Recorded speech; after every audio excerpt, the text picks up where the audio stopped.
Steve. How are you? Doing wonderful. You're so cheery. It's cold there today, isn't it? It's cold here. It's cold here. Where is it not cold? It's cold Yeah. everywhere, baby. Are you ready for Snowmageddon 2026? Apparently, that we're all supposed to be getting 400 feet of snow. I haven't looked ahead, so sure, I'm ready. Okay. All right. I don't have to leave the house, so I'm good. Okay. Make sure you get your milk Anytime. and eggs because it's gonna power Milk will and be out eggs and for shovel. That's the years. part. And Yep. I do miss that telling people to get their milk and eggs. anyways, I'll have to check the weather. I didn't know I was supposed to get a bunch of snow. yeah. Well, we're supposed to get some down here. That's this week's podcast for you. Just us talking about the weather for about 30 seconds. The name of this podcast is Stuff Summer Says with Steve. We have actual things to talk about. We are recording on Tuesday because the college football playoff national championship was last night, and I have a couple thoughts there. We have some survey results to go over as well. You want to briefly touch on the blue-white game? Because we sort of have information about that, but we also don't have any information about that at the same time. We might dabble on some wrestling and might dabble on some hockey as well. No promises as we sit here now till we get to that point in the show. I do have a hockey point. I do maybe have a hockey point as we get into a pretty crucial stretch, but we'll save that for later. Good? Ready to do this? Ready to go? Okay. I watched the game last night. I have a lot of thoughts. I don't know where I want to begin other than this feels very similar to how we felt in 2016 when the Cubs won the World Series. And I know we're doing this whole 2026 and 2016 thing. The world didn't end when Indiana won a football game and a national championship. And that was actually kind of wild. It was a very odd experience to watch Indiana football play the way that they did, and quite honestly, look like one of the best football teams I've seen 10 years, maybe since the Joe Burrow LSU team. And I thought it was kind of cool. I don't know that I buy the whole they deserve this when I've been to multiple games in Bloomington when they were really bad and there was nobody in that stadium. I do think that there is a little bit of bandwagon fandom happening. But also my last broader point I want to get to is how odd it is to hear a Pittsburgh accent so prominently displayed by Kurt Cignetti. Those are my 3-ish takeaways from the football aspect of the game. We'll get to our normal stuff, but I'll let you respond. From the football aspect, they looked like the running game was, it's been impressive all year, but the running game with those two running backs and just pounding the ball and controlling the clock and controlling the line of scrimmage was impressive and expected what they've done all season. I'm happiest for my Indiana fans. Like I have a friend in Northern Virginia, guy who was the pastor at our church who grew up in Bloomington, basketball and football fan, and it's so exciting for them to have this. We have friends who went to grad school there. It's so exciting for them to have this because they would talk about, Indiana is get ahead early, make a mistake, lose the game. Play close and lose the game. Do something bad and just lose the game. Like everything that happened, like the punt block. All the things that happened throughout the season in that game just never happened before for Indiana football in a season-long thing. So you have to feel good for them. So I was happy for them. And there was a part of me that wouldn't have been, I would not have been surprised had Miami won. I thought there was a little bit, Miami looked good in the playoff run, but Indiana did what it was supposed to do. It was fun. And Cignetti with everything from the I'm going to have a beer at the end to then the next day, pimping for the beer company. When someone asked, what kind was it, where's it from? I would love to have seen what their business was like today. But it was feel good. It was different because it was just so unexpected. I think that's a good way of putting it. I know we you're not getting anything this unique from us here on this topic, but I can't think of anything in sports that I remember like this. The Cubs thing is kind of because they were perennial losers all of my lifetime, and maybe the Red Sox back in 2004, similar-ish, but it's also very different because it's a little bit more of a controlled environment in baseball, right? Like it's 32 teams or 30 teams or whatever it is. And college football is 120 something, and all of these things have to go your way. And especially now, it's like it's both easier to get into the playoff and potentially even win the playoff, but also like kind of harder to win the playoff at the same time because you have to win more games. I don't know. I don't know that we've ever seen anything like it, maybe in sports. Yeah, and from a media standpoint, maybe I would have enjoyed it if I'd have stuck with it. We were away to start with, so I was listening to the game on radio for the first 10 minutes or so, first quarter, and on Sirius, the college football channel, the college sports channel, had the Indiana broadcast, and I'm listening to this. I'm like, who are these people? And I don't know. I mean, I appreciate the legendary broadcast and what they have and the connection with the team, but it was hard for me to listen to them early on because it just didn't have the gravitas. And then when I got to Sean McDonough on the ESPN broadcast video wise, I'm like, wow, this is better. This is a voice I know. And also, McDonough goes from radio to TV to radio so smoothly. All the things you have to do in addition to that you don't have to do on TV, describe the uniforms, describe where the field's facing, all those things. He just drops them in there. I mean, he's a pro, but it gave me an appreciation for what he does and how good he is hearing that part before we got back and then ended up watching it on TV. I'm glad that you found some praise because I didn't think ESPN's broadcast.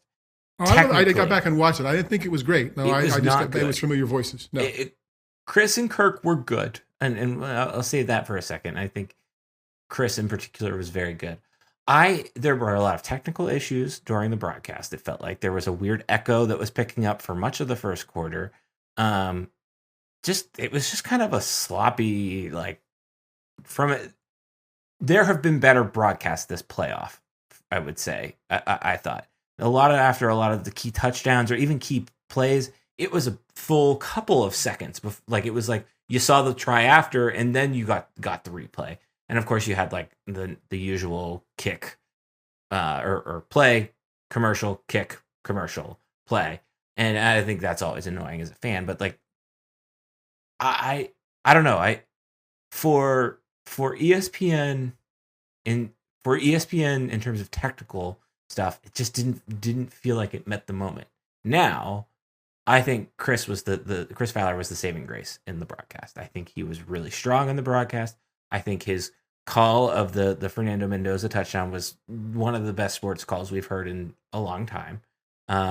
His call at the end of the game at the interception was great. They let it bleed a little bit. I thought them going directly to talking about Corso was actually a really good move by them because it was a good reminder because that's how the season started, right? Like with Corso and that. I thought he is still the best at it. He's really the best at it. And I think Sean McDonough is number two, and it's those two neck and neck consistently, I think is what this playoff has reminded us of, especially now that we're in the Big Ten sphere out of the ESPN umbrella a lot consistent. Yeah, I think the ESPN stuff, I think the folks are better. I think the challenge for big games is you want to do more. People expect more, but as I'll bang the drum forever, more isn't better, better is better. So how do you do that? You got to find time for everybody to make their hits.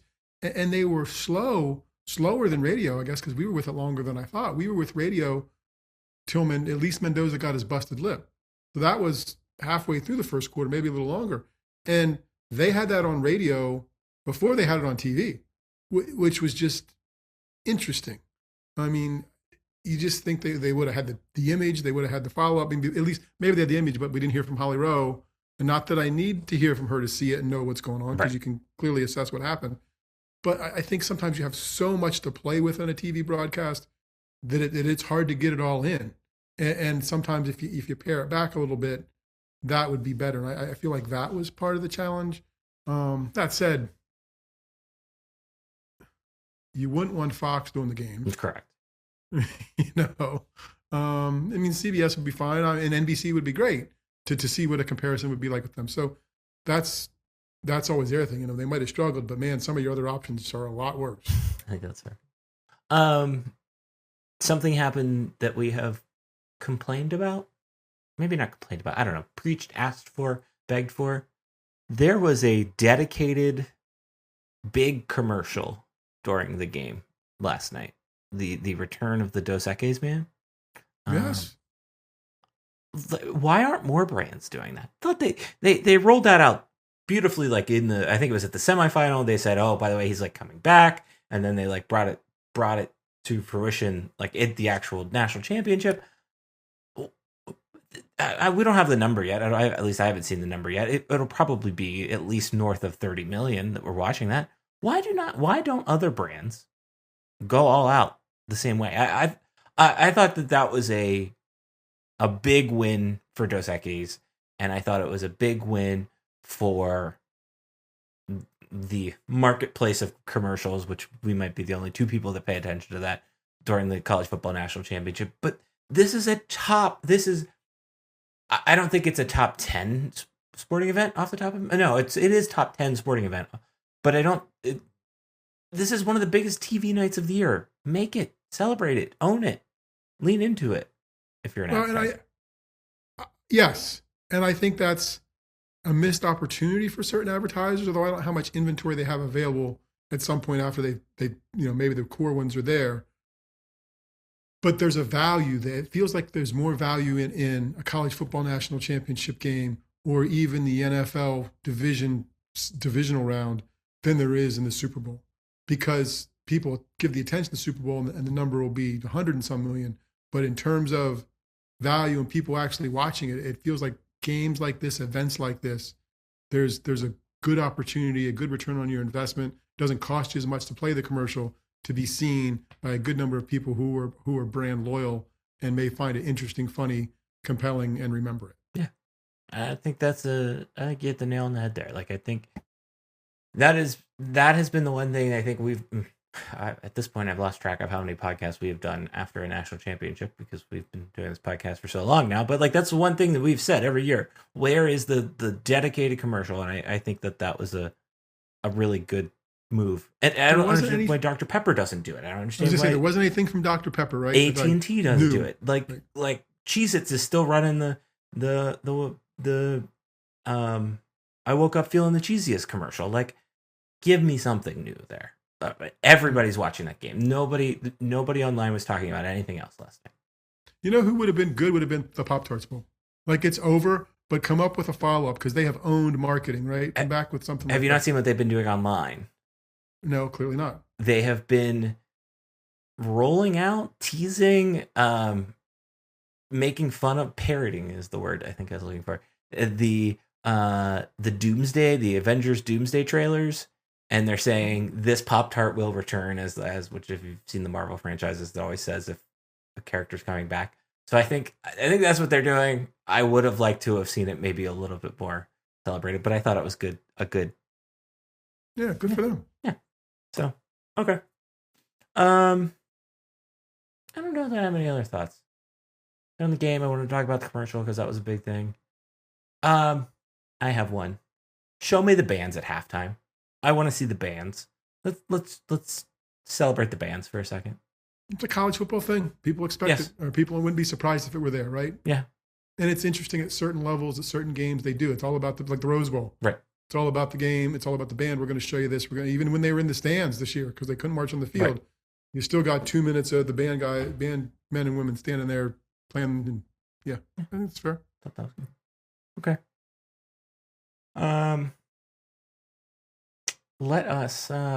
Let's put a nice bow on the end of the football season by asking you some survey questions. Well, we've already asked you the questions. Let's hear what they said. That's right. What they said. We have completed another football season. As I mentioned and alluded to, we did not do an in-season survey this year because everything was a shit show. Grumpy. Yeah, it's a technical term. Did not do this in the week immediately following the season because people were also still grumpy. So we decided to let it breathe a little bit. I think we got some good results. There are still some angry results in here. Good. I can't wait. This is great. I mean, like, all right. Interesting. Yeah.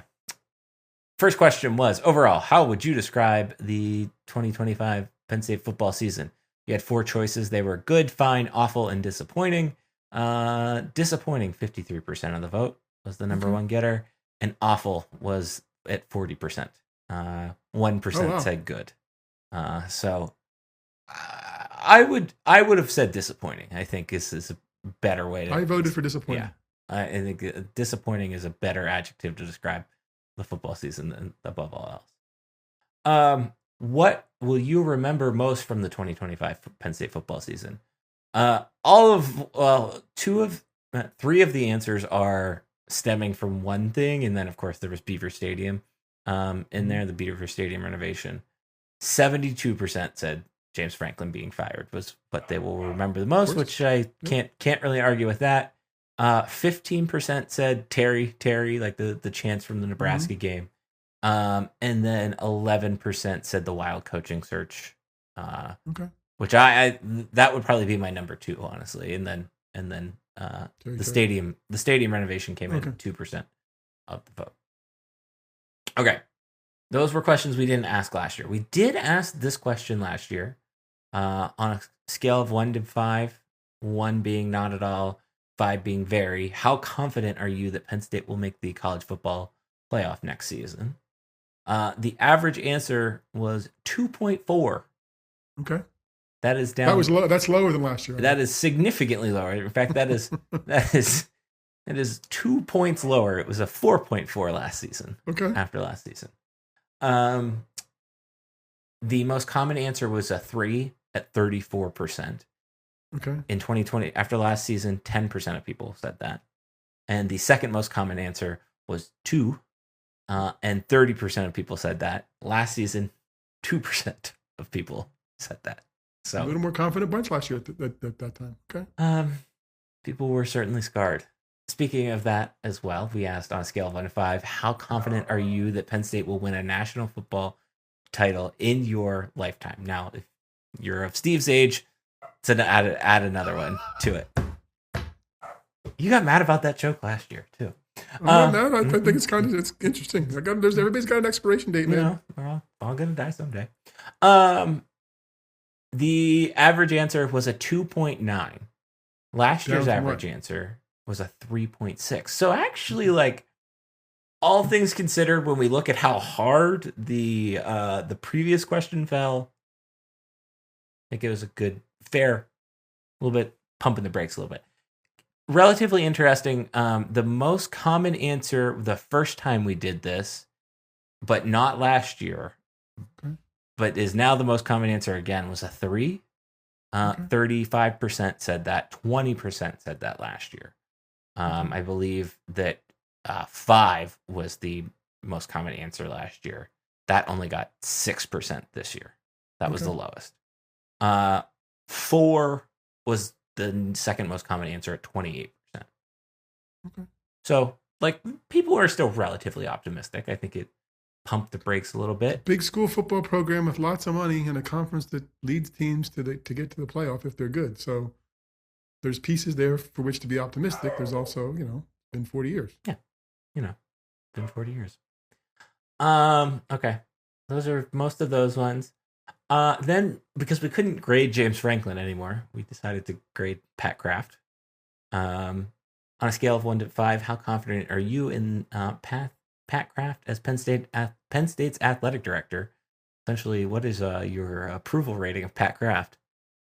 2.96 was the average answer. 3 was the most common answer at 47%. 4 at 25%. And 2 at 21%. Okay. A couple 5s and a couple 1s in there, but mostly the bell curve. Pretty right. He's doing what he's supposed to be doing. We're gonna pursue excellence. We're gonna win national championships. We're gonna spend money to get there. Rah rah, here we go. That's his job. So he's doing it. Yeah, and I think I would have probably said a 3. I think I would have said a 3. I think I was probably a 3. I did it. I think it was. I'm sure it wasn't a 4. I mean, not to be dismissive. I did. It's not 4. It's not a 4 for me, and it's not a. I don't know that it would be a 2 for me either. I think a 3 would be. A 3 is fair just because of how messy the coaching search got, but also how he kind of lucked into Matt Campbell in some ways. Right, like or we did, or however we got there. Penn State got there, yeah. So, one thing I was curious about was like what the reaction to the leaked audio of Pat Kraft was, because I thought that was a major moment, as we alluded to in the earlier question. The leak in the team audio leak made me like Pat Kraft more or less or the same. The same was the top answer at 37%. Okay. More was the second at 35%. And then less was 28%. So kind of all over the middle, but people love that fire. People loved it. That passion. Yep. People loved it. Nothing earth shattering. We'll kind of go over some of the other notes you all left in there. Let's see. The next question we asked was your star system rating for the various networks that broadcasted Penn State football games this year. We've done this one pretty consistently. BTN dropped. Let's go back a second. First off, the lowest was obviously Fox at 2.5, unsurprising. But that's an improvement by 0.2 year over year. Okay. So proud of them for that, like about a 10% increase. Yeah. We had a little bit of like history, I guess. We had our first ever 4 NBC at a 4.0. It was a 0.2 increase as well. So that was your top 2. BTN kind of dropped a little bit from 3.1 to 3 from 3.4 to 3.1 from year over year. And then ESPN decreased to a 3.1 as well. And CBS pretty much stayed the same at a 3.8.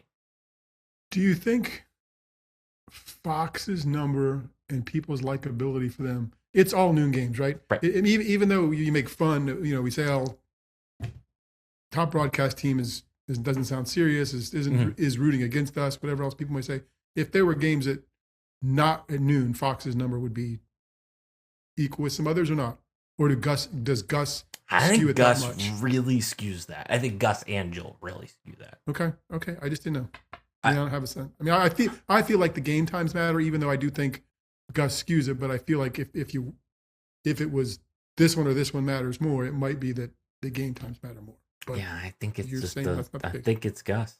I think people don't enjoy that experience. I also think we talked about this every time we talk about Fox. The corporateness versus going back to ESPN meeting the moment. That for as much as technically the broadcast was last night, ESPN met the moment in terms of showing me the emotional shots, the crowd, the fans anxious, parents, etc. Like, I thought they did a nice job there. Fox you know what they that. didn't do, what they don't do, and I think Fox would have done in that spot, and why I worry as a fan when the playoffs increase and Fox has to have some games, is ESPN didn't promote, say, the WWE with Roman Reigns walking on the sideline. It was just a read by Chris. Right, here we got this event coming up. It feels like Fox is more invested in showing its programming by the talent who's at the game. Like, oh, I can't believe that person wanted to be there. We're going to show this person and talk about the next episode of whatever the show is that they're going to do. Yeah. Nashville 911. Yeah. Whatever it's called.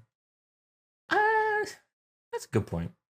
A little bit more brand synergy there. Because like ESPN is ESPN, right? Like even they don't have shows to promote, right? Se, exactly. So it's not exactly the same, but I feel like Fox does more of that. Like, here's the person that's associated with the program, as opposed to just a read for 60 minutes. We'll follow the game at 7:00. Right. Because I feel like with Fox has the actual, they show the show, right? Like you don't have to. Whereas ESPN, which doesn't show the this is the last year for it, but doesn't show the college football national title game on ABC. They only have ESPN. Like what are they going to promote to? Stephen A in the morning, So right. Good point. All right. Last media question. We've got some feedback to get to. Top outlets. Some mild shakeups, I would say, year over year. Okay.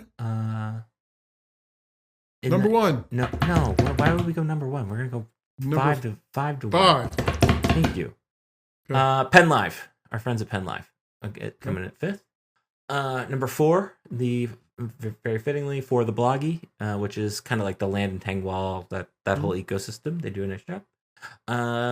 Number 3, Kind of surprising in some ways, but also not at all surprising. But maybe not surprising. Impressive, I guess, would be what I would say. Kind of impressive, because she went out on her own. Audrey Snyder at number 3. Number 2, Lions 247, and number 1, I believe our preseason champions also held the end of season title of the On 3 gang. So the whole Blue White Illustrated gang. So trophy will be coming, guys. Yes, definitely. And it was, I will say, above all years, this might have been the closest. Like, it was a couple percentage points between people. I think that was in all of those. Every one of the 5 is paid. For the blog, he is not. Okay. Yeah. Okay. So and you can get free info from Lions 247. Actually, really, Penn Live you can get free info from to a degree. Some, but not the main stuff. Right. Same thing with Lions 247. Same thing with On 3. Okay. We also had some feedback. Asked you basically just kind of like thoughts on the football season. Let's see. If Indiana can do it, we can do it. Honestly, just excited for the future. If Campbell can achieve the success and the Franklin success and manage to win some big games, we'll be just fine. I'm excited about the new coach and his staff. Looking forward to see what they can do next season. I feel like PSU is going to be Iowa State 2.0 next year with the number of ISU transfers. I'm predicting an 8-4 season. Those are those ones that I can publicly share, because some of the other ones were kind of offensive, but quite funny. We asked for some media stuff. A couple people said us, which I'm going to toot our own horn. Thank you for the people that said that. I mostly listen to radio broadcasts due to my work schedule now, and Steve Jones is the best. I listen to a lot of college football radio broadcasts, and maybe, of course, I'm biased, but Steve Jones is genuinely the best I've heard. So there was that.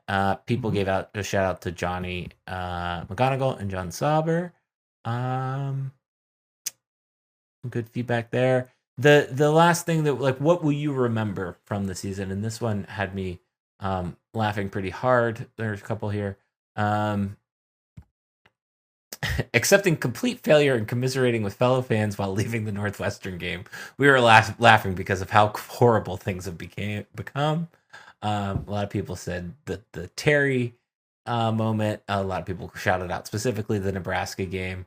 Somebody said they got to meet Puddles, the Oregon mascot. Congratulations to that person.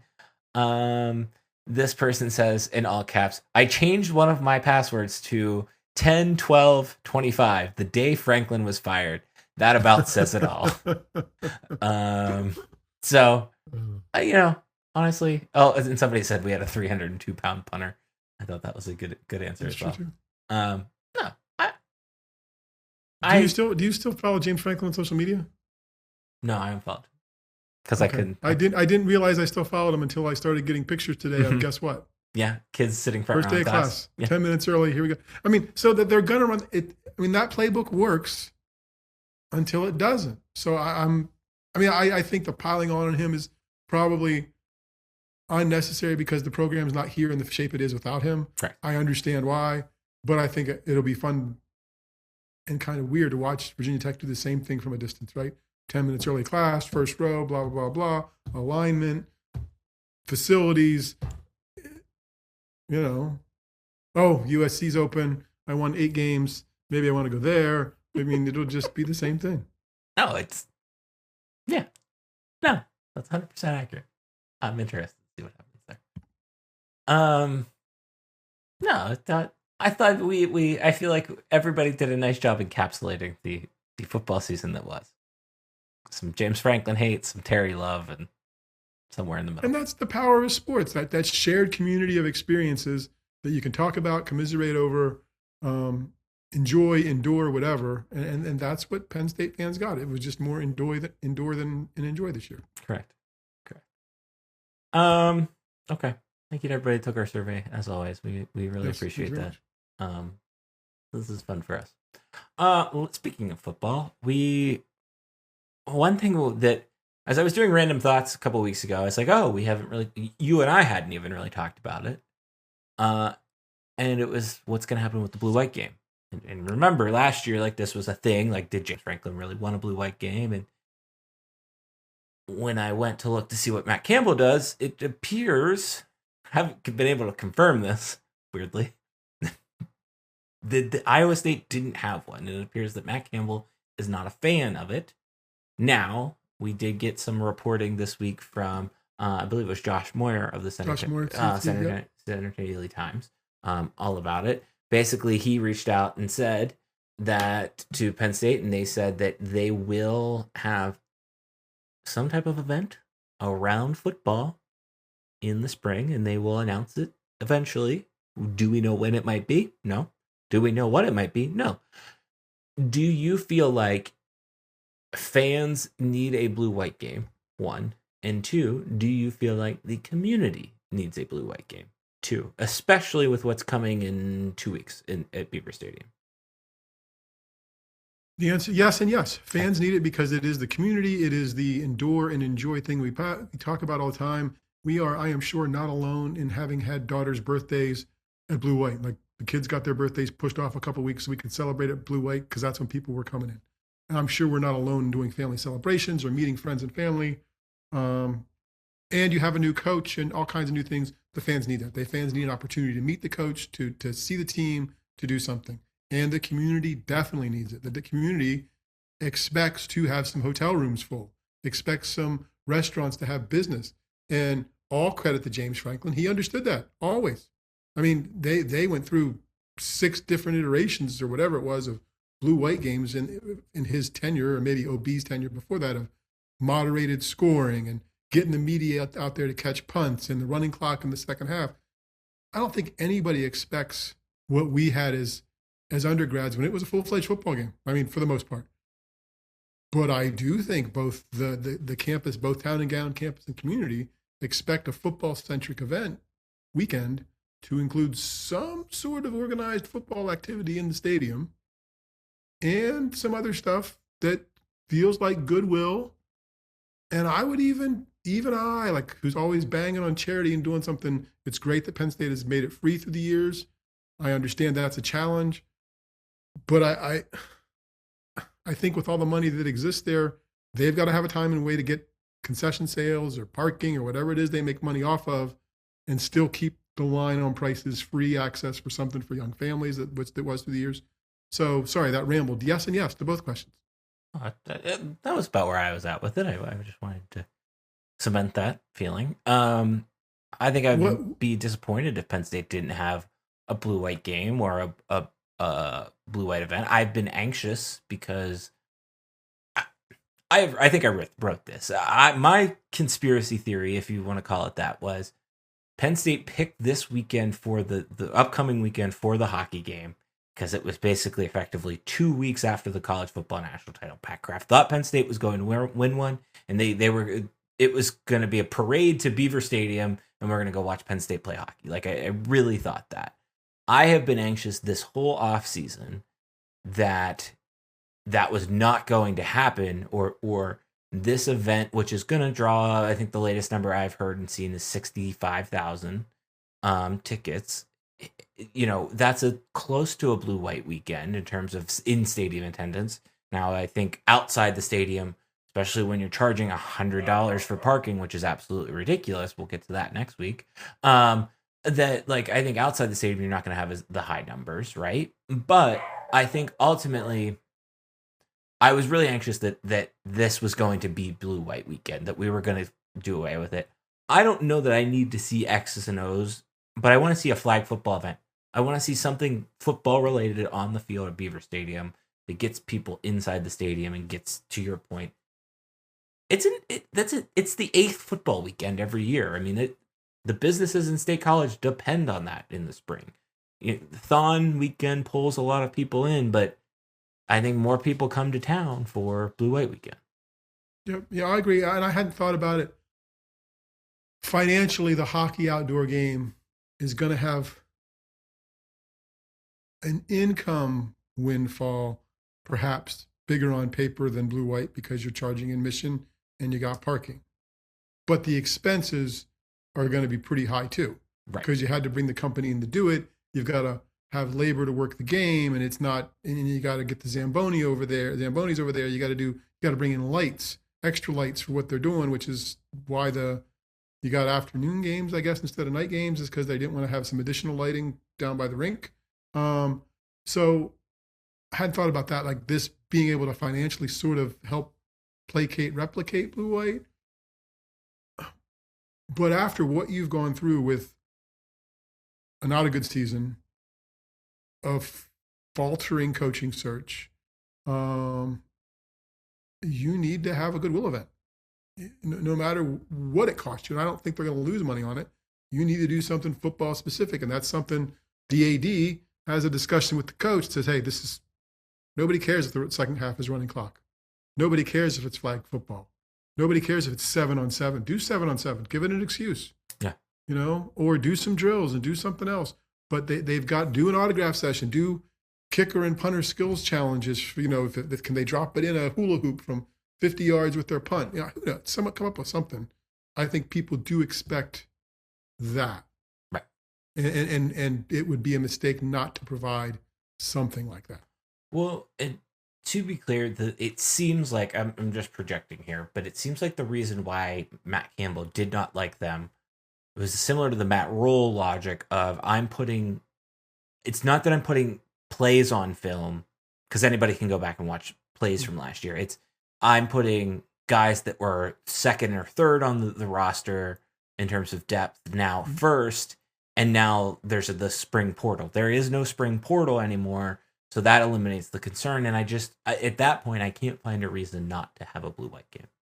And you're at a different place. At Iowa State, you're at a place where you lose players. At Penn State, you're at a place where you sign players. Right. I mean, it's just a different mentality, and if it's not, then they're doing it wrong. And I'm pretty sure they're spending $30 or $40 million on football players, so they're not doing it wrong. Right. No, I think that's fair. Okay. We will make next week a pretty hockey-heavy episode. But I do have a question thought. Has there ever been a tougher stretch? I think I might write this week. Has there ever been a tougher stretch for Penn State men's hockey? Like you've got Wisconsin, who is the number 2 team in the country right now, or number 4. You've got Michigan State the next weekend, who is the number 2 team, and then you have Michigan the following weekend, who is the number 1 team. Like might be the toughest stretch in Penn State hockey history. I can't think of one tougher. At least in terms of rankings, I'm sure somebody would say, the Big Ten's always tough. Yeah. But in terms of rankings, there's no way the numbers stack up that it was 5-2-1 in consecutive weeks. Yeah. You might have played these programs, but no. Yeah. And it's not super high stakes, but you got to win some games. I think they need to come out of this next stretch, the next 6 games, 500. Like, I think if they go 500, that's good, especially with how injured they are right now, right? Yeah. Like, we don't know that Serrato is going to be back. It doesn't seem seems like Matt Godowski is going to be able to come back. You have Gavin McKenna healthy, who probably played his best series in college last weekend. Like, I really think he looked really good. I thought that brings me to my other point. I thought they played much better Friday night as opposed to Saturday night. And I think Josh Fleming is now seems to be the goalie that I would go with if you're going to play him back to back. Not going to happen this weekend, though. That's still going to split. I appreciate the comfort level with both. And the answer was, well, if it's not broke, why would you fix it? Not wrong. Still winning games. And I think the problems were not self-imposed. I think the balance they're facing now is you want the defenders to score more, so they're getting up the ice, and they maybe getting a little further up the ice than they should. And then you've got some things that shouldn't be happening behind them a little quicker that are putting the goalies in jeopardy. But it feels like at some point you got to make a choice on the goalie. And this is a tough time to. In some ways, you play the two easiest teams in the conference the past 2 weeks. Maybe that skewed the success, and now you're going to get the 3 toughest. You don't want to make a change because of just that. But then again, maybe that pressure is when it reveals themselves of who the better of the 2 is. Yeah. So I think, I don't know. I just was thinking it's good. Put your money where your mouth is, type thing. A little bit here. Yeah. No. Very very much so. very much. I mean, I think they're very good. I think the other teams are also very good. I mean, Michigan's just really impressive. Um, it's not going to be easy. No, it's funny how for as much as like Penn State like took a jump in terms of like roster development this year versus last year, and not that Michigan literally doesn't turn out NHL guys out all the time, but it's like something about that series last year when they lost to Michigan, or when Penn State beat Michigan in the Big Ten tournament, like it kind of seems to have woken them up a little bit in terms of like, oh, Yeah. we need to be serious about this. And yeah, we're also Michigan, and we have endless sources of income that we can. Again, That's what makes it fun. I mean, it'll be interesting series to watch starting this weekend at Wisconsin, and the injuries don't help. But at the same time, the depth has, I think, proven itself, and the CHL guys are kind of getting acclimated. I think that's the biggest thing. Like, I think the depth is really showing on this team. Like, I know Aiden Fink had a really good series. I know, but I know that Gavin McKenna had a really good series.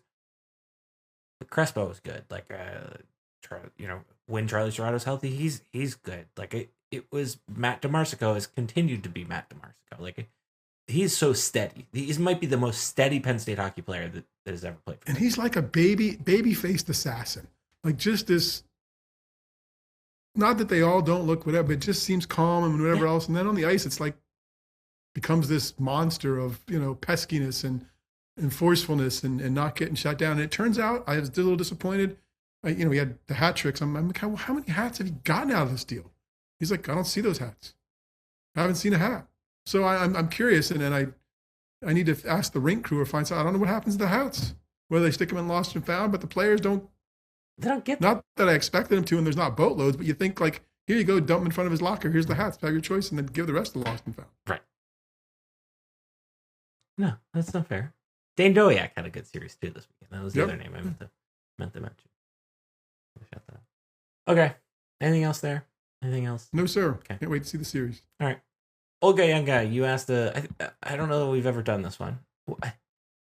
Who controls the thermostat in your household, and how is the thermostat controlled? Like, we liberal about it, or we conservative? Yeah, I think my question was more heat or more layers when it's cold. In our house, it's more layers because the thermostat is not moving and it's staying low. Like it's so. How low? Susan's in charge of that. Oh, it's probably 65 or 66, maybe the most. Ours is. I mean, when the kids come, we got to bump it up to like 68. So they don't tell us how cold the grandchildren are going to get. Red hands and red feet. But like probably 65, 66. Okay. I think we have ours at 67 during the day and 65. Right, drop it back at night. At night, I think that's what we were at. We might not drop it back at night now in the winter because it's probably only 65 or 66 to begin with. And Susan will be hot at night. So I will, if there's an extra blanket, I'll throw it on my side of the bed, and Guinness will be like, oh, it's warmer over here. Thank you very much. So do you sleep with a fan on? Do you sleep with a fan? Oh yeah, there's a ceiling fan too. Okay. Like, oh yeah, it could be 20 degrees like last night, and I'm like, do you want the ceiling fan on? Oh yes. Oh. Yeah, no, it's always on in our. It needs to be on, or I can't sleep. Yes. Yeah. No, I can't. I need the ceiling fan. And in the summertime, you can pop your foot out, and it's warm. In the wintertime, it's still like. Yeah. But extra blankets, like not more heat, extra blankets is what we do. Okay, that's fair. That's fair. Okay. So who controls the heat at your? You said what it was. Who controls it? More so me. Okay. I am more particular on the temperatures. However, we have ours because we have one of the Google thermostats that like you can control from our phone. Yep. And I have figured out that in particular, the bathroom, if it's cold in the bathroom, I can turn it on while I'm going to the bathroom, and it's nice and warm while I'm using the bathroom. So, yeah. So. There's the vision to leave people with. Yeah. That's great. That's great. That's this week's podcast. I'll probably read some hockey stuff this week. Steve wrote a wrestling thing. It was very good. Check that out. Didn't really talk about wrestling. 80 straight wins and kind of kicking butt and taking names, and nobody's real. If Iowa's not challenging them, Ohio State seems like it might be a good match, but that's about it. That's about it. Like they have, it's insane how few points they have allowed this season. It's the dominance is just, and it's how Kale wrestles them, right? Go score points, be aggressive. It's not like 2-0 wins. It's bigger point wins, Right. major decisions, tech falls. It's beating people and winning. So so there's that. You can find that on our website. It's called stuffsummersays.com. On that website, there's a section called With Steve. We've got emails. Mine's Darian at stuffsummersays.com. Steve's is Steve at stuffsummersays.com. 5 stars, thumbs up. About it. Lastly, you can find me on the internet at Stuff Summer Says. You can find Steve At Steve Samsel. See ya. Bye.